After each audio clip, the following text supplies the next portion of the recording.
What happens when a species dismissed as ancient folklore suddenly appears on your doorstep?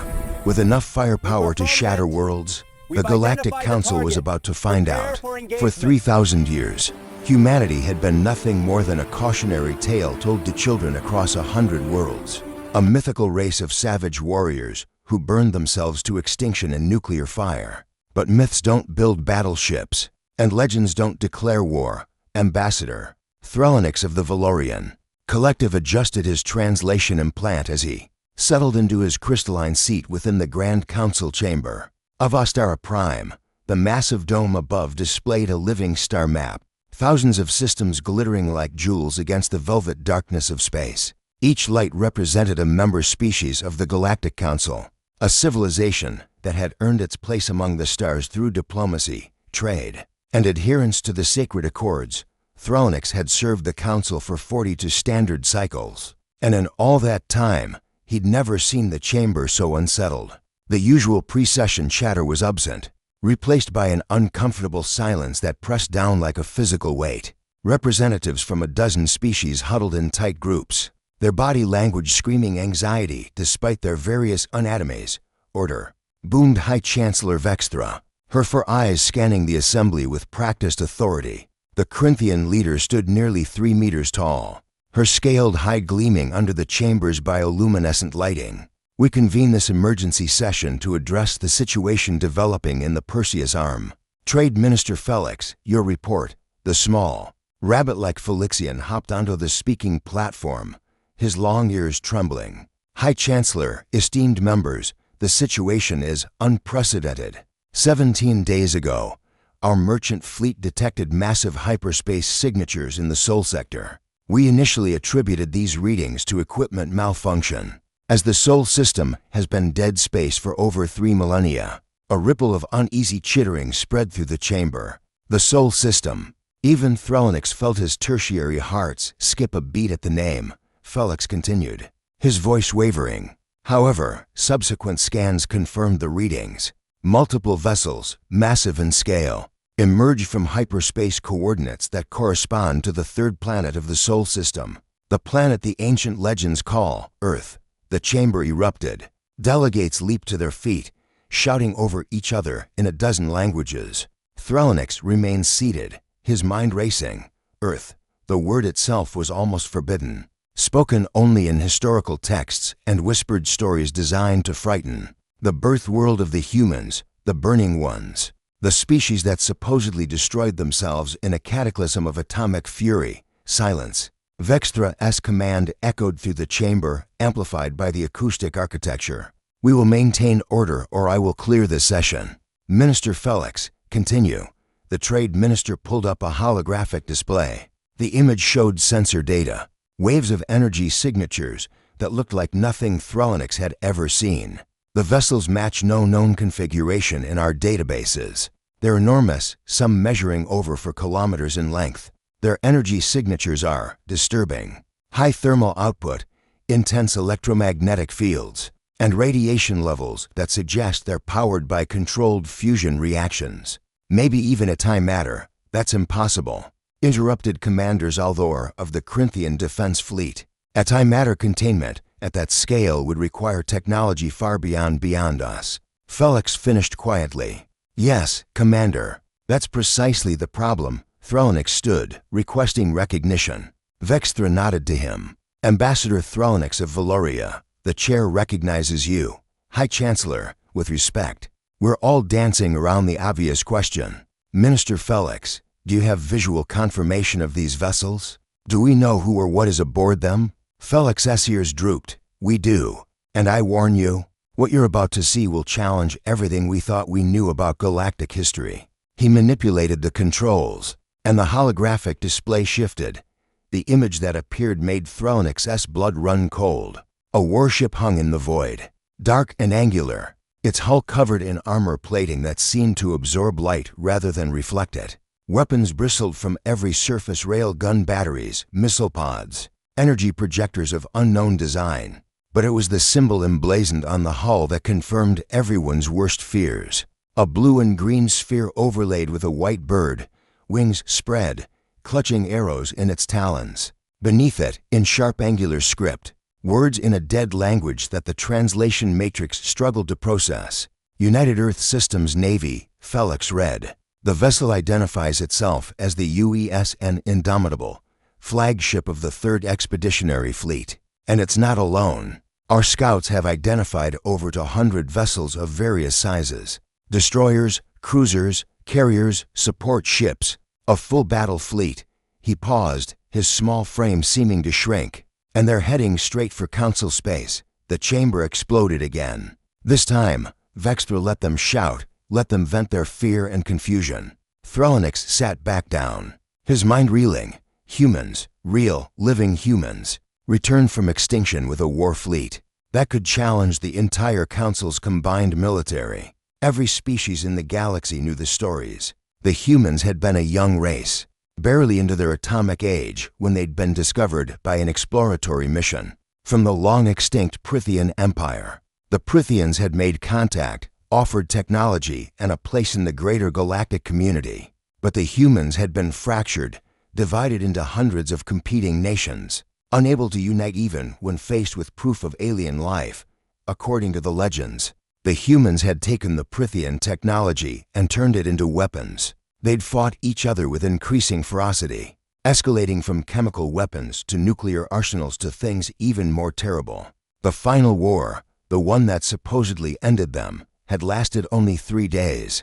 3 days of atomic fire that had left their homeworld a radioactive tomb. The humans had become a cautionary tale, the ultimate example of what happened when a species gained power before wisdom. Every child in Council space learned about them in ethics class. Remember the burning ones, the saying went. Pride and violence lead only to ash except they hadn't burned. They'd survived. And somehow, in the 3,000 years since the Council had written them off as extinct, they'd not only recovered, but built themselves into a spacefaring civilization, powerful enough to field warships that made the Council's finest vessels look like toys. What do they want? Someone shouted from the back of the chamber. Threl'nix manipulated the controls again. They've been broadcasting a message on all standard frequencies. It's in their own language, but our linguists have been working with the translation matrix. We've decoded enough to understand the general content. A voice filled the chamber, deep and resonant, speaking in a language that sounded harsh and clipped to Threl'nix's ears. Then the translation kicked in, and the words sent ice through his veins. This is Admiral Marcus Chen of the United Earth Systems Navy, commanding the 3rd Expeditionary Fleet. We are broadcasting on all frequencies to any civilizations within range. 3,000 years ago, our homeworld was visited by an alien species known as the Prythians. They made contact with our people, shared their technology, and promised us a place among the stars. The message paused, and when it continued, there was an edge of controlled fury in the voice. Instead, they weaponized our divisions. They sold advanced arms to our nations, played our governments against each other, and watched as we nearly destroyed ourselves in wars fueled by their technology. Only through the sacrifice of billions and the near destruction of our biosphere did we discover the truth. The Prythians had done this before. 24 of worlds, finding young species, arming them, and betting on which faction would win the inevitable wars. They treated our suffering as entertainment. Threl'nix felt sick. The story the Council knew was a lie. The humans hadn't destroyed themselves through their own savagery. They'd been manipulated, used as pawns in some sick Prythian game. We survived. Admiral Chen continued, his voice hardening. We unified. We rebuilt, and we swore an oath that we would never again be victims. For 3 millennia, we have prepared, we have advanced, we have built a civilization based on one simple principle. Never again will humanity be at the mercy of those who would exploit us. We have detected your Galactic Council, the message went on. We have observed your shipping lanes, your communications, your military movements. We know you claim to be peaceful, civilized, bound by laws and ethics. But we also know that the Prythian Empire was a founding member of your council. Their techniques, their technologies, their philosophies are woven into the very fabric of your civilization. Threl'nix's mind raced. It was true. The Prythians had been one of the council's earliest and most influential members. When their empire had collapsed 2,000 years ago from internal strife, their legacy had been absorbed into council doctrine. How much of that legacy was built on the suffering of species like the humans? "We come to your space with a simple message," Admiral Chen said. And now his voice was cold as the void itself. "Humanity will not be ignored. We will not be dismissed. We demand a seat on your council, full membership and voting rights. We demand access to all historical records relating to the Prythian Empire and their activities. And we demand justice for what was done to our people." The message paused again, and in that silence, Threl'nix heard the unspoken threat. "You have 30 standard days to respond. We are not the primitive, divided species you could exploit 3,000 years ago. We are united Earth, and we have not forgotten what was done to us. Respond peacefully, and we will discuss terms. Respond with hostility." The message trailed off, leaving the implication hanging like a blade over their heads. "We hope wisdom has grown in the galaxy since the Prythians' time. For all our sakes." Message repeats. The recording ended. The chamber sat in stunned silence. High Chancellor Vextra spoke, her voice grave. "The humans claim they were victimized by the Prythians. They claim our council bears responsibility for nearly destroying their civilization. They come with demands backed by what appears to be overwhelming military force." She swept her gaze across the assembly. "We must decide how to respond. Military, diplomatic? Do we even have a choice?" Commander Zalver stood, his scales flushing red with agitation. "High Chancellor, with respect, we cannot allow ourselves to be threatened. If we capitulate to these humans, every species with a grievance will think they can aim warships at us and make demands. We must respond with strength." Strength. Threl'nix found himself on his feet again. "Commander, did you see those ships? Did you hear that message?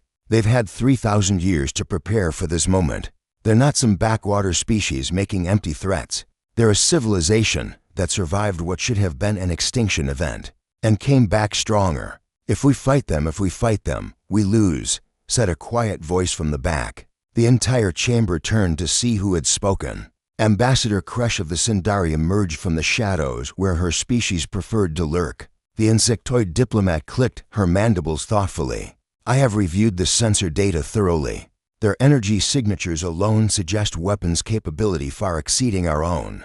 One of their battleships could likely take on an entire council battle group and emerge victorious." "That's speculation," Zalvar protested. "It's math," Kresh replied coolly.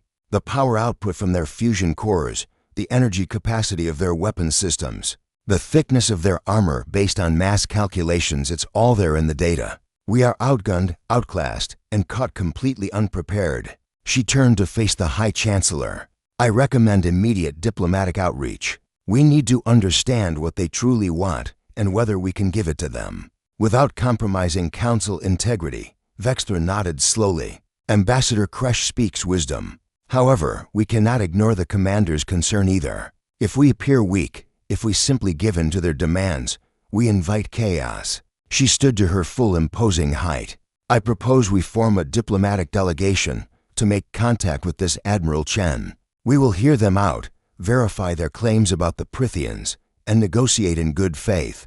But we will also quietly mobilize our fleets, just in case." "And who will lead this delegation?" asked Threl'nix.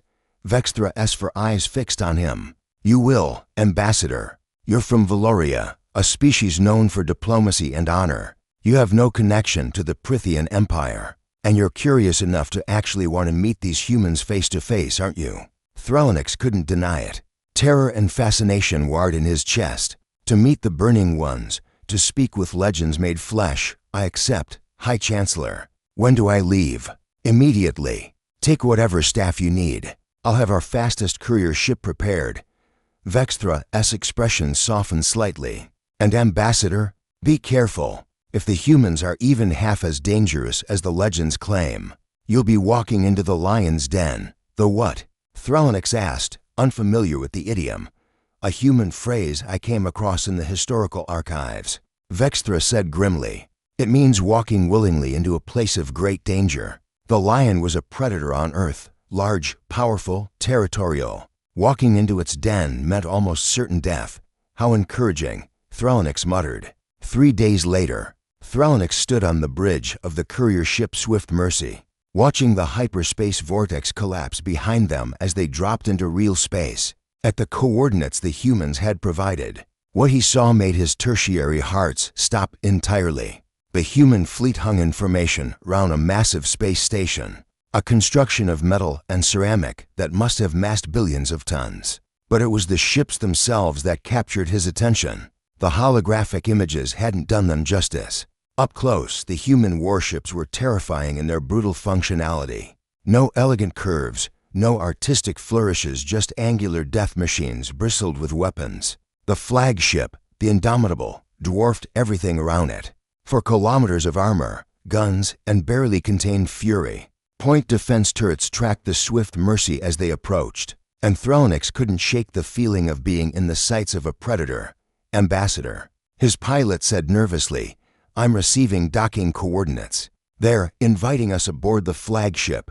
Of course they were. Show of power. Threl'nix squared his shoulders. "Take us in." The docking procedure was smooth, almost unnervingly so. Whatever else the humans were, they were excellent spacers. As the airlock cycled, Threl'nix checked his translation implant one final time and made sure his diplomatic credentials were visible on his sash. The airlock opened, and Threl'nix got his first look at actual living humans. There were 6 of them, dressed in crisp military uniforms of dark blue with gold accents. They were bipedal, like many species, but there was something about the way they held themselves that screamed danger. They moved with a predatory grace, weight balanced, eyes constantly scanning. These were warriors, through and through.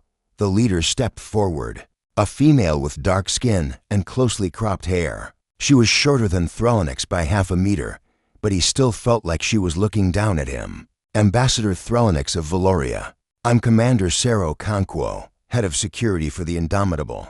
Welcome aboard. If you'll follow me, Admiral Chen is expecting you." Her language was harsh to his ears, all hard consonants and sharp vowels, but the translation implant handled it smoothly. "Thank you, Commander. I appreciate the welcome." As they walked through the ship's corridors, Threl'nix tried not to gawk like a tourist, but it was difficult. The human vessel was a study in contrasts. The walls were bare metal, painted in various shades of gray, with colored lines running along the floor to mark different sections. Crew members moved with purpose, many of them armed with what Threl'nix's implant identified as kinetic weapons firearms that propelled metal projectiles at hypersonic speeds, primitive by galactic standards, but effective. But it was the artwork that caught him off guard. At regular intervals, the bare walls were decorated with paintings, photographs, and what looked like motivational text. Images of Earth, a beautiful blue and green world that looked nothing like the radioactive hellscape. The legends described images of humans engaged in various activities, building, exploring, fighting, celebrating, and everywhere, text in dozens of languages. What his implant translated as poetry, quotes from historical figures, philosophical statements. "We believe in reminding ourselves where we came from," Commander Okonkwo said, noticing his interest.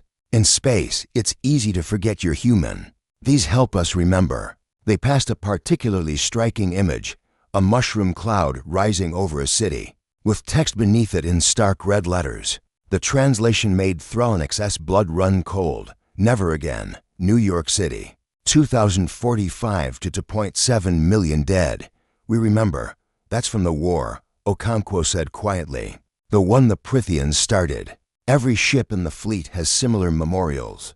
We don't forget what was done to us, Ambassador. We can't afford to."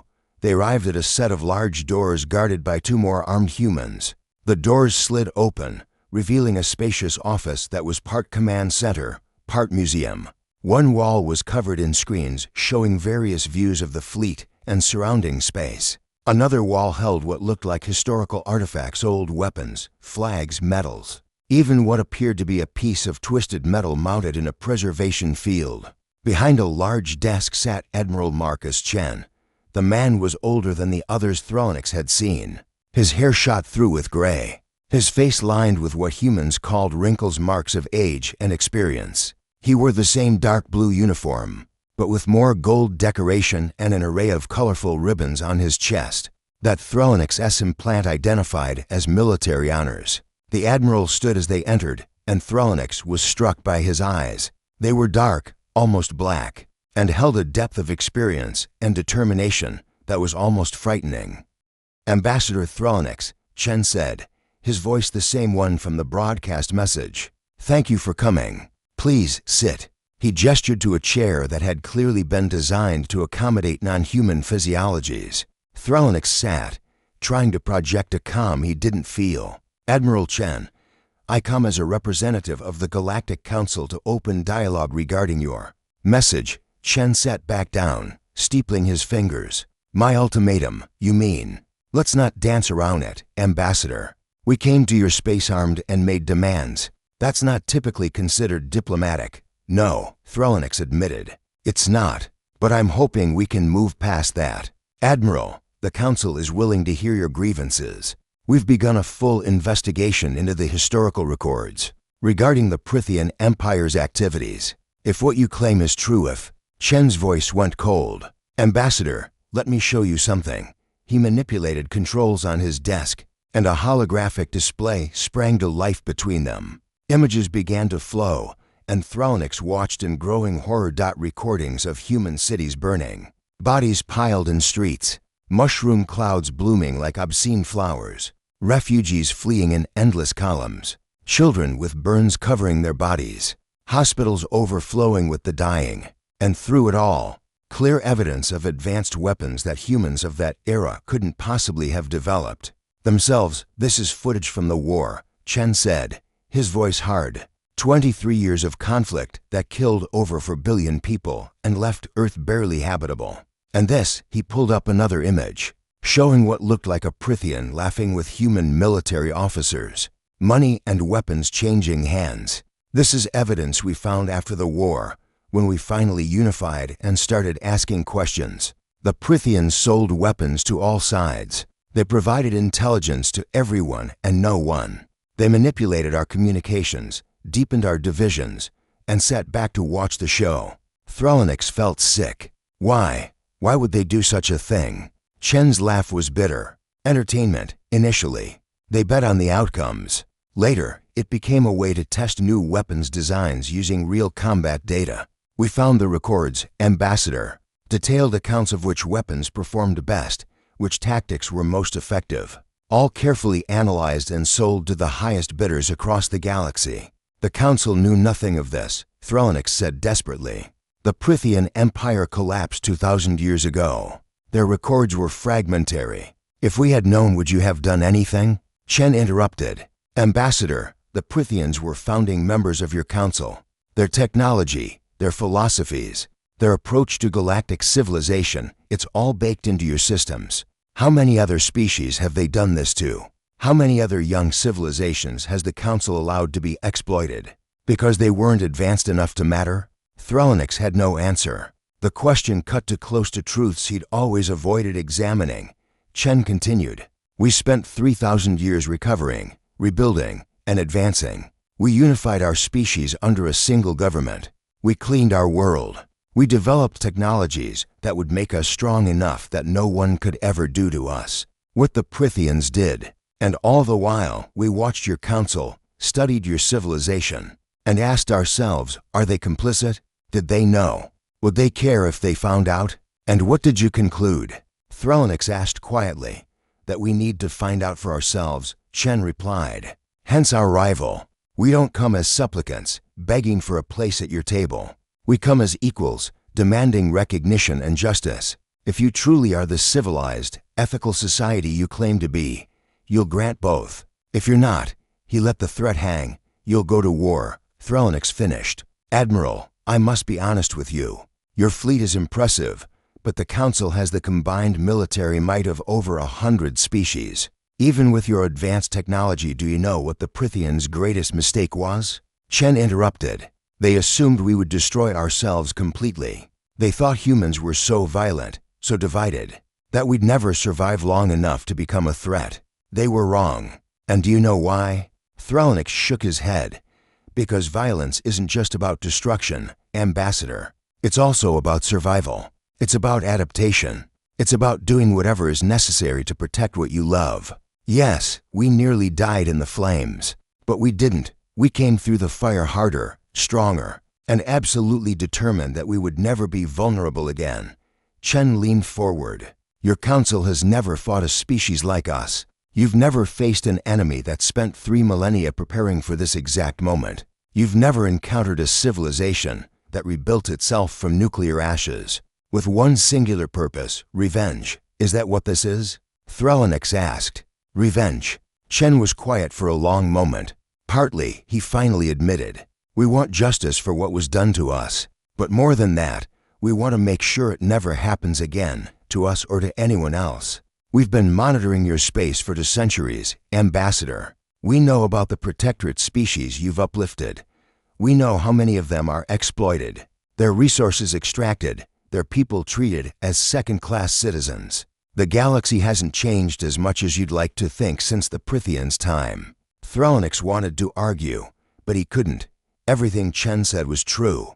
The Council did have a habit of finding young species and guiding them towards civilization. And yes, that guidance often came with strings attached. Resource agreements, military alliances, tech transfer restrictions that kept the younger species dependent on Council support. What do you want?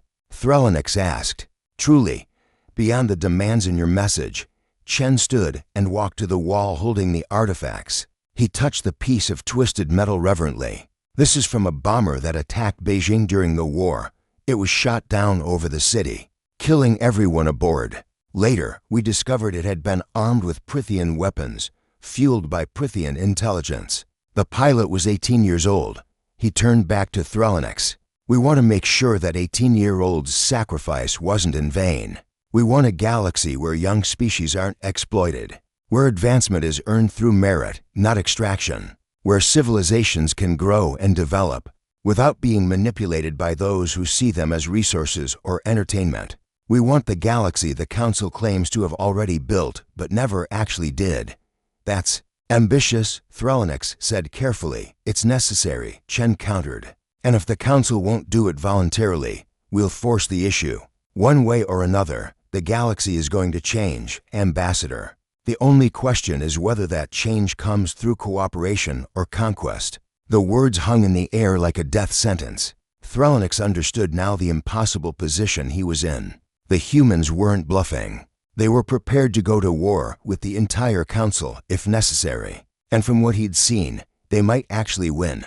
I need to take this back to the Council, Threl'nix said. They need to hear this directly from me, understand the full scope of what you're saying. Of course, Chen said, his tone becoming more diplomatic. But Ambassador, I need you to understand something. That 30-day deadline isn't arbitrary. In 30 days, the rest of our fleet arrives. What you see here, this is just the 3rd expeditionary fleet, one of 12. The others are currently positioned at key points throughout Council space, waiting for my signal.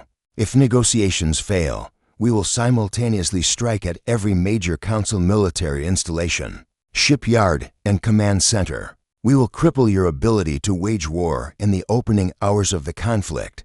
Threl'nix felt his blood turn to ice. You've already positioned invasion fleets throughout Council space? That's an act of war. No, Chen said calmly. It's insurance. We're not here to conquer, Ambassador. We're here to negotiate from a position of strength. But we learned the hard way that hoping for the best while preparing for the worst is how civilizations survive. If the Council chooses peace, our fleets will reveal themselves. We'll all have a good laugh about the misunderstanding, and we'll begin the process of establishing Earth as a full Council member. If the Council chooses war, he shrugged. Well, at least we'll know where we stand. Threl'nix stood on shaking legs. I'll deliver your message, Admiral. But I must warn you, there are those on the Council who will see this as an unforgivable provocation, who will advocate for immediate military response. Let them, Chen said, a hint of something dark crossing his features. We're ready. Are they? As Threl'nix was escorted back to his ship, his mind raced with everything he'd learned. The humans weren't just seeking membership in the Council. They were seeking to reshape the entire galactic order, to dismantle systems that had been in place for millennia. And they had the force to do it.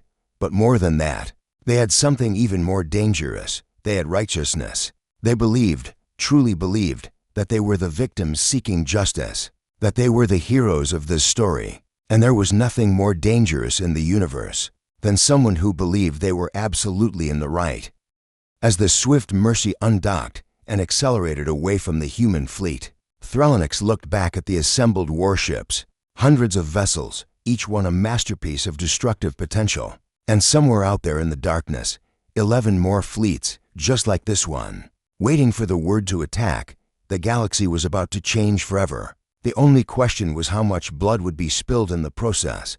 The burning ones had returned, and this time they were bringing the fire with them. The ultimatum had been delivered. 30 days until humanity's deadline. 30 days for the Galactic Council to decide between justice and war. But as Ambassador Threl'nix raced back to Astara Prime with news of humanity's true power, he couldn't shake one terrifying thought.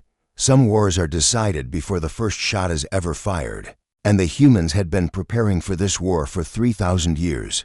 The emergency session of the Galactic Council had been in continuous debate for 16 hours, and tensions were reaching a breaking point. Threl'nix stood at the center platform, exhausted, his voice hoarse from repeating the same warnings over and over again. "You're not listening," he shouted, finally losing his diplomatic composure. "This isn't a negotiation we can win through military strength. The humans have 12 fleets positioned throughout our space. 12, each one comparable to the force I witnessed. If we choose war, they'll strike simultaneously at every critical installation we have. Our shipyards, our command centers, our supply depots all gone in the opening salvo." Commander Zalver slammed his fist on his console. "And you would have us surrender? Simply hand them a council seat because they wave their guns at us? What precedent does that set, Ambassador? The precedent that we're not suicidal." Threl'nix shot back. "Commander, I was there. I saw their ships. I spoke with Admiral Chen. These aren't barbarians making empty threats. They're a sophisticated military power that has been planning this moment for millennia. Every contingency, every possible response, they've already war-gamed it all." High Chancellor Vexthra raised a hand for silence. "Ambassador Threl'nix, you've given your report. Now I must ask you a more difficult question. In your professional opinion, based on your meeting with Admiral Chen, what do you believe the humans will accept? What is the minimum they'll settle for?" Threl'nix took a deep breath, organizing his thoughts. "They want 3 things, High Chancellor. First, a full seat on the Council with voting rights equal to any founding member. Second, complete access to all historical archives relating to the Prythian Empire and their activities, with pre-spaceflight civilizations. Third, they want the Council to establish what they call a protected development charter, new regulations that would prevent the exploitation of emerging species. That third demand is unacceptable," interrupted Trade Minister Felix. "Half our economy is built on resource agreements with protectorate worlds. If we suddenly grant them full sovereignty and fair trade terms, it would destabilize markets across a dozen sectors, so we profit from exploitation," said Ambassador Kresh quietly. "Just as the Prythians did, just as the humans accused us of doing. It's not exploitation." Felix protested. "We provide technology, protection, infrastructure in exchange for resources extracted at below-market rates," Kresh finished. "We guide their development along paths that benefit us. We restrict their access to certain technologies to maintain our advantage. The humans aren't wrong, Minister. We've built a system that benefits the old powers at the expense of the new ones. We've just been better at hiding it than the Prythians were." The chamber erupted in argument again. Threl'nix watched as the Council fractured along predictable lines. The older, more established species wanted to maintain the status quo, even if it meant war. The younger species, many of whom had experienced the Council's guidance firsthand, were more sympathetic to human demands, and caught in the middle were species like his own Valorians, who genuinely believed in the Council's stated ideals but were beginning to realize how far reality had drifted from those principles. "Enough." Vexthra's voice cut through the chaos. "We're going in circles. I'm calling for a formal vote. The question before the Council is simple. Do we accept the human demands and grant them full membership, or do we refuse and prepare for war?" "High Chancellor," said a new voice. Everyone turned to see Archon Murdoth of the Xylon hegemony rising from his seat. The Xylon were one of the Council's founding species, ancient and powerful, and they rarely spoke in open session. When they did, people listened. Murdoth was tall and skeletal, his chitinous exoskeleton a deep purple that seemed to absorb light. His species had been spacefaring for over 10,000 years, and their technology was among the most advanced in Council space. "I have been silent thus far because I wished to observe how this body would respond to the crisis. I am disappointed." The chamber fell silent. Murdoth continued, "We stand at a crossroads, and yet we debate as if we have infinite options. We do not. The humans have outmaneuvered us completely. They positioned their fleets in our space without detection. They've demonstrated technological parity or superiority. They've studied us for centuries while we dismiss them as extinct. Every advantage is theirs. Surely the hegemony's fleet could do nothing." Murdoth interrupted. "Commander, my people invented half the weapons systems your Navy uses. I know their capabilities intimately. I also know that the energy signatures the humans are generating suggest weapons we cannot match. They're using controlled antimatter reactions in their main batteries. Do you understand what that means? One direct hit from those weapons would vaporize a battle cruiser, and they have hundreds of such vessels." The reality of the situation settled over the chamber like a death shroud. Murdoth continued, "But more importantly, we need to ask ourselves a fundamental question. Are the humans wrong? Did the Prythians manipulate them into near extinction? Did we, by incorporating Prythian methods and philosophies into our council, perpetuate a system that exploits younger species? And if the answer to these questions is yes, then what right do we have to refuse their demands?" "This isn't about right and wrong," Zalthor protested weakly. "This is about sovereignty and the rule of law. The humans are using force to get the justice they were denied," Threl'nix said quietly. "Commander, I saw the evidence. Recordings, documents, eyewitness accounts. The Prythians didn't just sell them weapons. They orchestrated their conflicts. They played their nations against each other like pieces on a game board. 4 billion humans died in wars that were deliberately prolonged and intensified for Prythian profit and entertainment." He looked around the chamber, meeting the eyes of as many delegates as he could. "We tell ourselves we're better than that we're civilized. But are we? How many protectorate species are locked into disadvantageous trade agreements? How many young civilizations are kept dependent on our technology, our guidance, our approval? The humans are holding up a mirror to us, and we don't like what we see, so we capitulate." Zalthor asked. "We simply give them everything they want. We give them what they're owed," Threl'nix replied. "And we thank the stars that they're willing to accept council membership. Instead of burning our civilization to ash," High Chancellor Vextra stood, her 4 eyes scanning the assembly with a weight of decision. "The Archon speaks truth. We cannot win a military confrontation with the humans. And more to the point, we should not. If we've built a system based on the exploitation of weaker species, then we deserve to have that system dismantled." She paused, her next words carrying the weight of history. "I vote to accept the human demands in full. Earth will be granted a council seat with full voting rights. All Prythian archives will be opened, and we will work with the humans to draft a protected development charter that ensures no species will suffer as they did." "High Chancellor, you can't simply," Zalthor began. "I can, and I do," Vextra said firmly. "As High Chancellor, I have the authority to accept treaty terms in emergency situations, and this qualifies. However, I will put it to a full vote to make this official. All in favor of accepting human demands and granting Earth full council membership." The vote was closer than Threl'nix would have liked, but it passed. 62% in favor, 38% opposed. Not a ringing endorsement, but enough to make it official. "The measure passes," Vextra announced. "Ambassador Threl'nix, you will return to the human fleet as head of the welcoming delegation. Inform Admiral Chen that his demands have been met. Earth is now a member of the Galactic Council," as the session adjourned.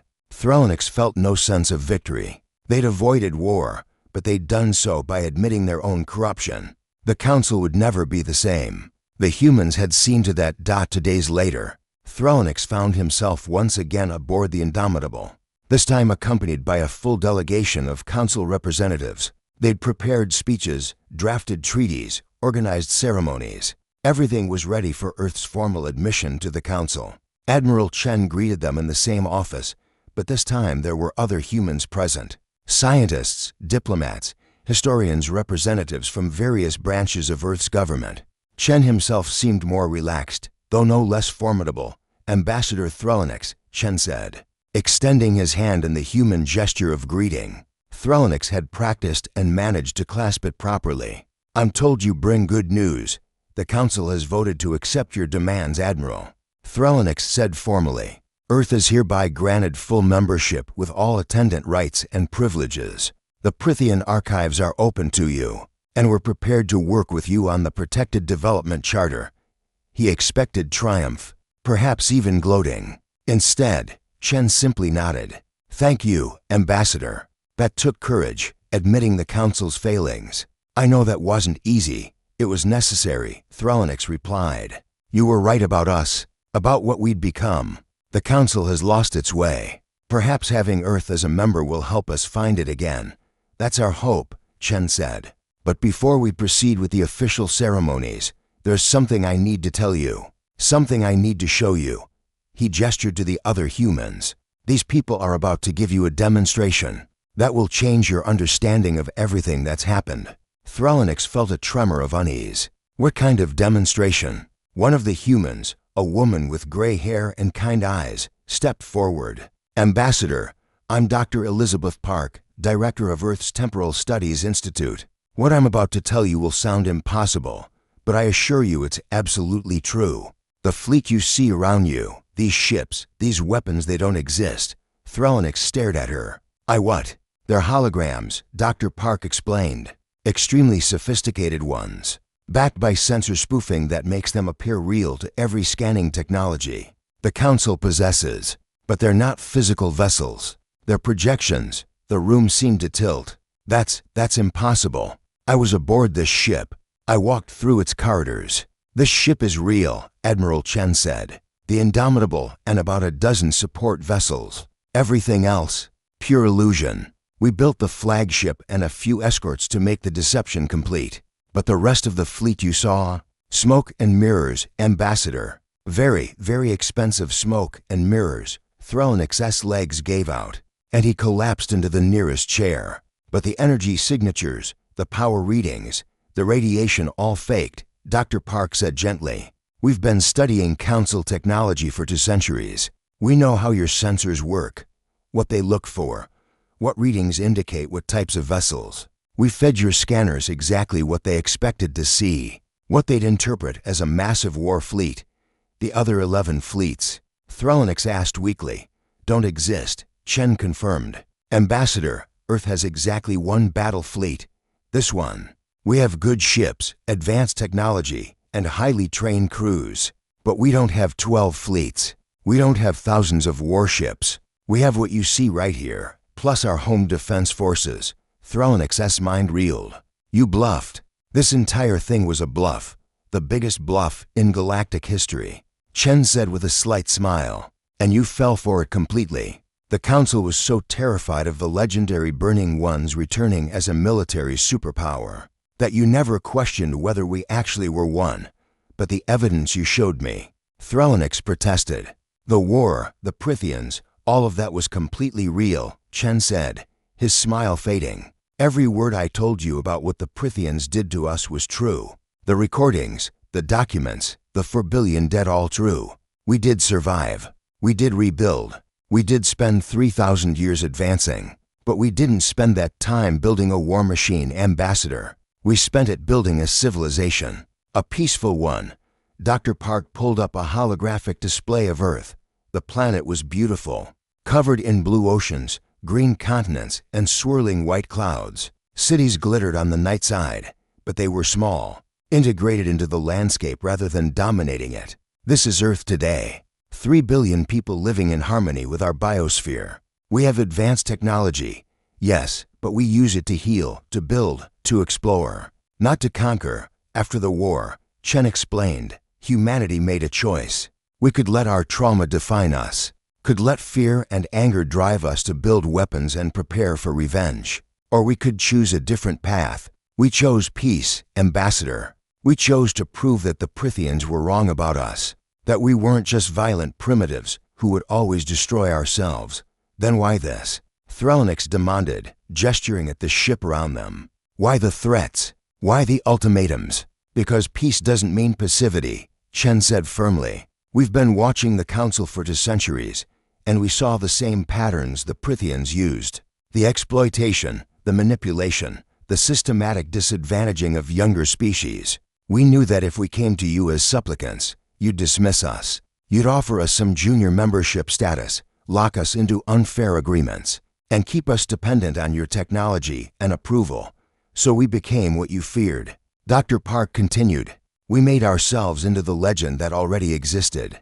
The Burning Ones returned with overwhelming force, demanding justice. We knew that fear would make you act, would force the Council to examine its own corruption. And we were right.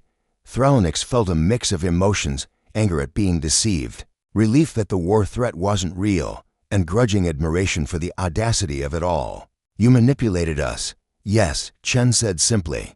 We learned from the Prythians. They taught us that perception is more powerful than reality, that fear is more effective than force, that if you understand your enemy well enough, you can make them defeat themselves. He leaned forward. But here's the difference, Ambassador. The Prythians used these tactics to destroy. We're using them to build, to force the creation of a council that actually lives up to its ideals.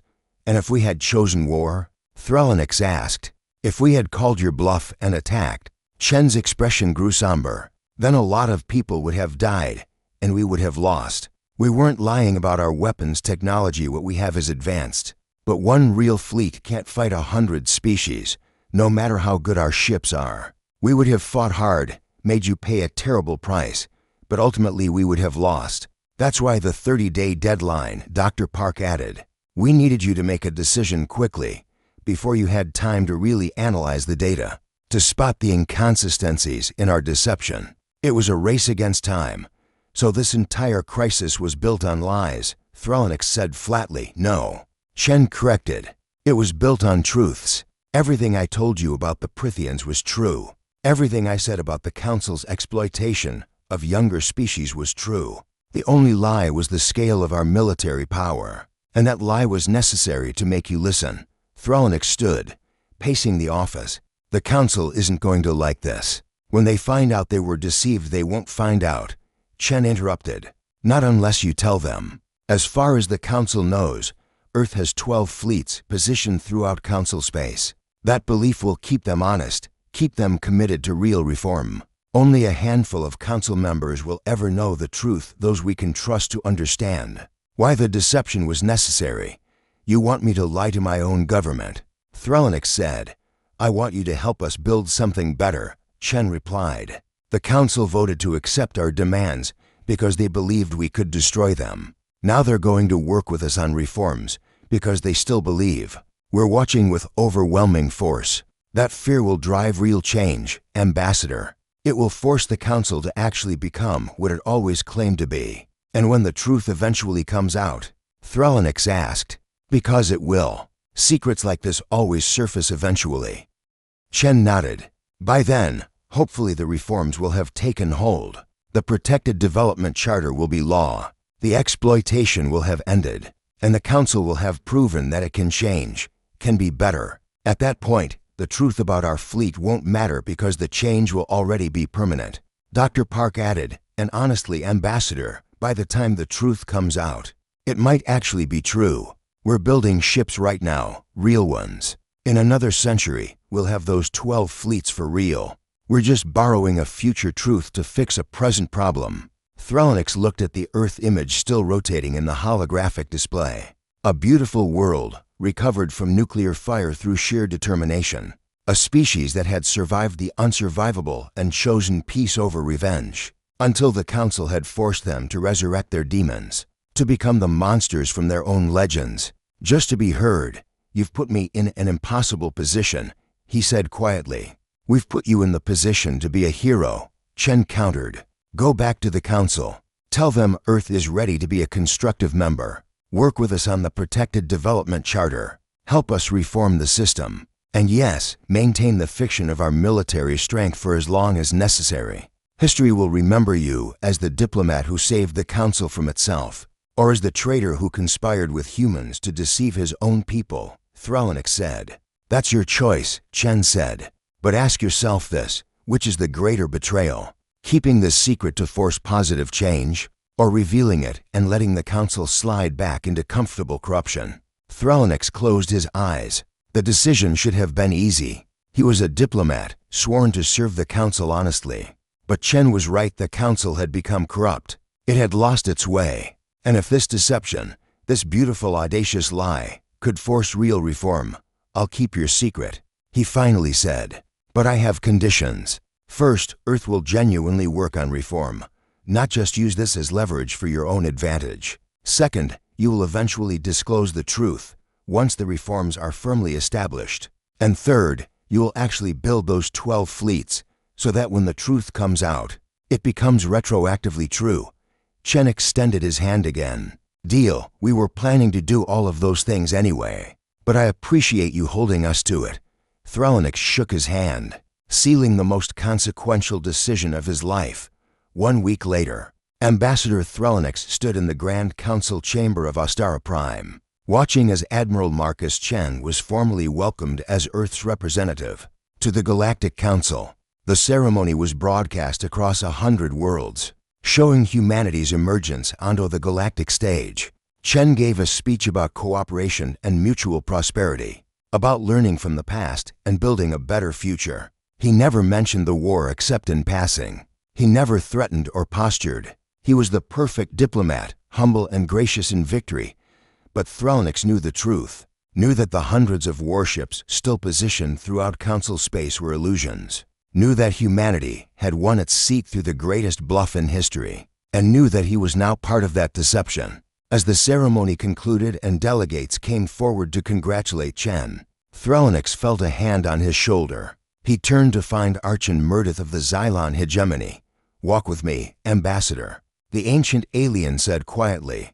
They moved to a private balcony overlooking the capital city. For a long moment, Murdoth said nothing, just stared out at the glittering skyline. "You know, don't you?" Threl'nix finally asked, "that the human fleet is mostly illusion?" "Yes," Murdoth replied. "I've suspected since I first saw the sensor data. The readings were too perfect, too consistent. Real ships have variations, quirks, anomalies. The human vessels all registered identically. That's not how reality works." Threl'nix felt his heart sink. "Are you going to expose them?" "No," Murdoth said simply. "Because they're right. The Council has become complacent, corrupt. We've convinced ourselves that exploitation is guidance, that dominance is partnership. We needed someone to force us to change, and the humans have done exactly that. You support what they've done. The deception?" Murdoth's laugh was dry and crackling. "Young species are always so concerned with honesty. You forget that civilization is built on useful fictions. Money is a fiction we all agree to believe in. National borders are fictions. Even laws are fictions we pretend they're absolute and unchanging, when really they're just agreements we can modify at any time. But this is different." Threl'nix protested. "Is it?" Murdoth turned to face him. "The humans created a fiction of overwhelming military force to achieve diplomatic goals. Without firing a shot, they could have actually built those 12 fleets, could have spent centuries militarizing, and then invaded us in truth. Instead, they took a shortcut. They used our own fears and prejudices against us. I find that rather elegant. It's still deception. So is diplomacy," Murdoth replied. "We deceive each other constantly in negotiations, in treaties, in every interaction. We call it strategy, posturing, negotiating from strength. The humans simply did it better than we ever imagined possible." He placed a skeletal hand on Threl'nix's shoulder. "I've lived for over 400 of your years, Ambassador. I've seen civilizations rise and fall. I've watched the Council grow from a handful of species to over 100, and I've seen it slowly forget why it was created. We built the Council to prevent the kind of exploitation the Prythians engaged in. But over time, we became them. We told ourselves comforting lies about how we were different, better, more enlightened. The humans forced us to stop lying to ourselves. By lying to us, Threl'nix said. By telling us the truth through the medium of fiction, Murdoth corrected. Everything Chen said about our exploitation of younger species was true. The only fiction was the threat he used to make us listen. And that fiction has already achieved more reform in 1 week than the Council has managed in 1,000 years. He gestured to the city below. 5 days ago, the Council passed the first provisions of the Protected Development Charter. Resource extraction from protectorate worlds has been limited. Fair trade standards have been established. Representation for pre-spaceflight civilizations has been expanded. All because we believed the humans could crush us if we didn't change. And when the truth comes out, Threl'nix asked, "It won't matter," Murdoth said. "Because by then, the changes will be permanent, and the humans will have built their real fleets. Did you know they've already started? I've seen the construction reports. They're building shipyards in their outer system, massive installations that will churn out warships for the next century. They're making their fiction into reality. That's disturbing," Threl'nix admitted. "It's practical." Murdoth countered. "They know the truth will eventually surface, so they're ensuring that when it does, it will be a historical curiosity rather than a current vulnerability. In 100 years, when some historian discovers the truth about the Third Expeditionary Fleet, Earth will actually have 12 fleets, and the revelation will be meaningless." Threl'nix looked up at the stars, visible even through the city lights. Somewhere out there, the Indomitable and its handful of real escorts were maintaining the illusion, projecting holograms of a vast war fleet that didn't exist, and the entire council was being held hostage by shadows and light. "I should feel worse about this," he said quietly.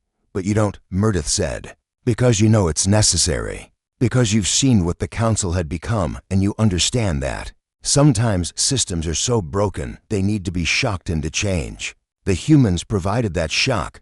They could have done it honestly," Threl'nix argued weakly.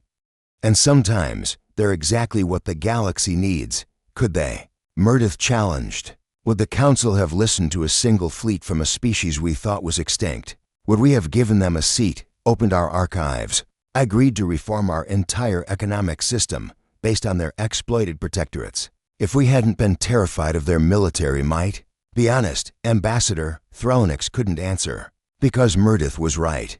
If the humans had come peacefully, they would have been dismissed, patronized, and ultimately exploited like so many species before them. They did what they had to do.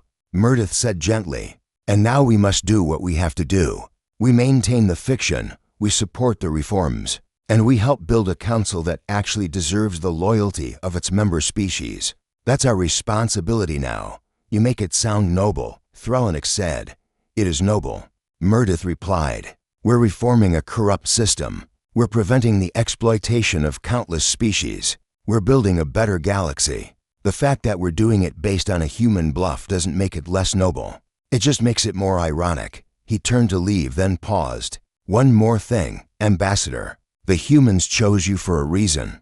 They told you the truth because they knew you would understand, would see the necessity. They trusted you with their greatest secret. Don't betray that trust." "I won't," Threl'nix promised. "Good," Murdoth said. "Because in a few months, when the first provisions of the Protected Development Charter come up for a vote, we're going to need someone to champion them. Someone who truly believes in reform. Someone who's seen firsthand what the humans survived and what they're trying to prevent. That someone is you, Ambassador."